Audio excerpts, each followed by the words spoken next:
Guys कि आप विदेश आना चाहते हैं जॉब करने के लिए, जैसे दुबई, कतर, बहरीन, ओमान या किसी भी कंट्री में जाना चाहते हैं और आप ये जानना चाहते हैं कि जिस कंपनी के लिए आपका सिलेक्शन हुआ है वो कंपनी है कैसा, उसका सैलरी पैकेज क्या है, उसका रूल एंड रेगुलेशन क्या है और किस कैटेगरी में काम करती है, तो वो सारा चीज़ मैं बताता हूँ इसी चैनल पे। तो आप इस चैनल को सब्सक्राइब कर लीजिए जिसका नाम है gulfwant.com या गल्फवांट करके आपको दिख जाएगा। इस चैनल को आप सब्सक्राइब करो और इस पे नीचे कमेंट करो आप किस कंपनी में आ रहे हो और उस कंपनी के बारे में आप क्या जानना चाहते हो।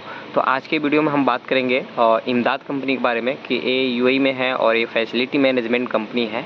और फैसिलिटी मैनेजमेंट कंपनी के बारे में अगर आपको नहीं मालूम है तो मैं आपको बता दूं कि मोटा मोटी ये मेंटेनेंस करता है और सर्विसेज प्रोवाइड करता है। सर्विसेज कैसे, जैसे प्लम्बिंग का, इलेक्ट्रीशियन का, एसी का, किसी के घर में कुछ ख़राब हो गया तो कॉल आता है, आपको जाना है अटेंड करने के लिए। कुछ बिल्डिंगें हैं मेंटेनेंस के लिए हो गया, कुछ ऑफिसेस हैं, कुछ इंडस्ट्रियल एरिया हैं जिनको इमदाद एक्वायर्ड किया हुआ है मेंटेनेंस के लिए। और दूसरी बात है सॉफ्ट सर्विसेज भी ये देता है। सॉफ्ट सर्विसेज के बारे में बात करें तो जैसे क्लीनिंग का हो गया, पेस्ट कंट्रोल का हो गया, कचरा उठाने का हो गया या उसको रिसाइकलिंग करने का हो गया, तो ये सारे कैटेगरी में इसके पास जॉब होते हैं। और ये ज़्यादातर लोगों को बिहार से, जो जमशेदपुर और मुंबई और बात करें तो केरला से, ये ज़्यादातर लोगों को हायरिंग करता है। और हायर करने के बाद आपको ऐसा नहीं है कि आपको तुरंत वीज़ा मिल जाएगा। हायरिंग करने के बाद अगर आपको इमदाद कंपनी में हायरिंग हुआ है तो आपको वेट करना चाहिए सम टाइम, क्योंकि इनको जब प्रोजेक्ट मिलता है उसी टाइम ये हायरिंग करते हैं। हायरिंग करने के बाद ये 1 बाय 1 प्रोसेस के हिसाब से आदमी को बुलाना चालू करते हैं।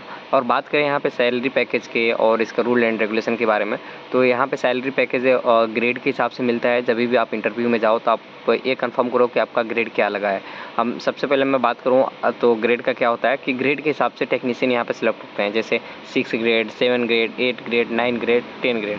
अगर आपका 6 ग्रेड लगा है तो आप हेल्पर हो, 7 ग्रेड लगा इसमें हेल्पर से थोड़ा अच्छा हो, 8 ग्रेड लगे हो तो आप सीनियर टेक्नीशियन हो, और 9 ग्रेड लगा है आप एज एसोसिएट टीम लीडर हो, और 10 ग्रेड लग गया तो आप टीम लीडर हो।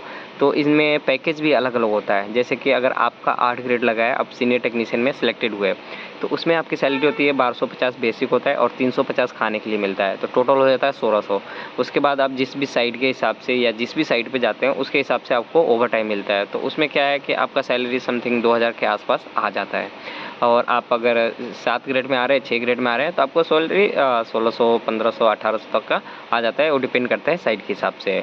अगर आप 9 ग्रेड या 10 ग्रेड में आते हैं, 9 ग्रेड में आते हैं तो ओवर टाइम है, 10 ग्रेड में कोई ओवर टाइम नहीं है। आपको एक फिक्स सैलरी मिल जाता है, 4000, 5000, 6000 का जो भी पैकेज होता है वो आपको मिलता है। उसके बाद आपका कोई भी ओवर टाइम नहीं है, 8 घंटे का सैलरी होता है, लेकिन आपको साइट हैंडल करना होता है, आप साइट के इंचार्ज होते हो। तो इस तरह से। और बात करें सैलरी कभी आती है इसकी, तो सैलरी 28 को या 29 को आता है, कभी 27 को आता है। सम केस में क्या होता है कि कभी कभी यहाँ पे दो बैंकों में इनका अकाउंट है, एक इस्लामिक बैंक है और एक C3 है।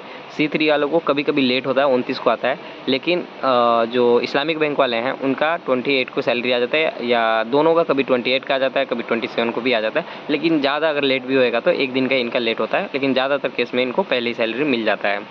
और रूल एंड रेगुलेशन की बात करें तो आप कैंप में आओगे तो आपको कैंप बेस से कुछ लेना देना नहीं है, क्योंकि आप जो रूम में आते हो, जो रूम का रूल एंड रेगुलेशन है वो आपको फॉलो करना है। टाइम से लाइट बंद करना है, टाइम से खाना बनाना है, खाना है। अगर कुछ प्रॉब्लम होता है तो फिर आपको कैंप बॉस के पास जाना है। अगर साइट से रिलेटेड कोई भी प्रॉब्लम है तो आपके पास एडमिन होते हैं, आपके मैनेजर होते हैं, सुपरवाइजर होते हैं, उनको इन्फॉर्म करके आप जो भी आपका प्रॉब्लम है वो सॉल्व करा सकते हो।